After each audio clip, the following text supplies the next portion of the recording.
ഇപ്പൊ കേരളം പോലത്തെ ഈ ഒരു സ്ഥലത്ത് തന്നെ നമ്മളൊരു +2 കഴിഞ്ഞാൽ ഒരുപാട് പേര് ഇങ്ങനെ ആശങ്കയിലെത്തും, ഈ കോഴ്സിന് പോകണം ആ കോഴ്സിന് പോകണം. നിങ്ങൾ കോഴ്സ് തിരഞ്ഞെടുക്കും. +2 കഴിഞ്ഞ ഒരാൾ ഒരു കോഴ്സ് തിരഞ്ഞെടുക്കുമ്പോൾ, ഒരു തൊഴിൽ സംബന്ധമായിട്ടുള്ള കോഴ്സ് തിരഞ്ഞെടുക്കുമ്പോൾ 2 കാര്യം മെയിനായിട്ട് പരിഗണിക്കുന്നത്. ഒന്ന്, അവന്റെ താല്പര്യം. അവൻ ഏതാണോ താല്പര്യമുള്ള ആ മേഖലയിൽ പോകാൻ ഒരു സംശയം വേണം. താല്പര്യമുള്ള മേഖലയിൽ രണ്ടാമത് നോക്കേണ്ട കാര്യം എന്ന് പറഞ്ഞാൽ എത്രത്തോളം ജോലി സാധ്യതകളുണ്ട്.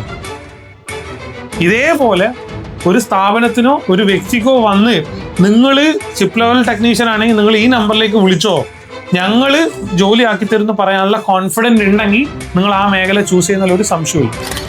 എന്നെ സംബന്ധിച്ച് ഈ മേഖലയിലുള്ള എല്ലാവരും അടുത്ത ലെവലിലേക്ക് എത്താൻ സ്കില്ലുള്ളവരാണ്. നല്ല സ്കോപ്പുള്ള വലിയൊരു മാർക്കറ്റിലുള്ളത്.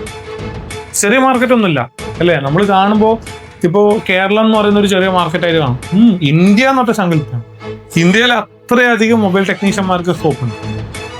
ഇപ്പോഴും നിങ്ങൾ നോക്കുവാണെങ്കിൽ ഇവിടെ പല കോഴ്സുകൾ ഉണ്ടായിക്കോട്ടെ, പല കോഴ്സുകൾ ഇവിടെ ഉണ്ട്. ആ കോഴ്സ്, ഈ കോഴ്സ്. +2 കഴിഞ്ഞ ഒരാൾക്ക് ഭയങ്കര കൺഫ്യൂഷനാണ് ഏത് കോഴ്സ് എടുക്കണം.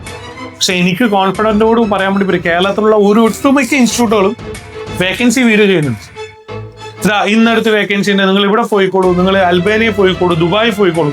എല്ലാ ഇൻസ്റ്റിറ്റ്യൂട്ടുകളും ഇരുന്ന് വീഡിയോ ചെയ്യുന്ന, ഇൻസ്റ്റിറ്റ്യൂട്ട് വന്ന് ഇരുന്ന് ഇങ്ങനെ വീഡിയോ എന്നാണ് അതിന്റെ അർത്ഥം എന്ന് പറയാം. അത്രയും ജോലി സാധ്യതകളുള്ളതാണ്.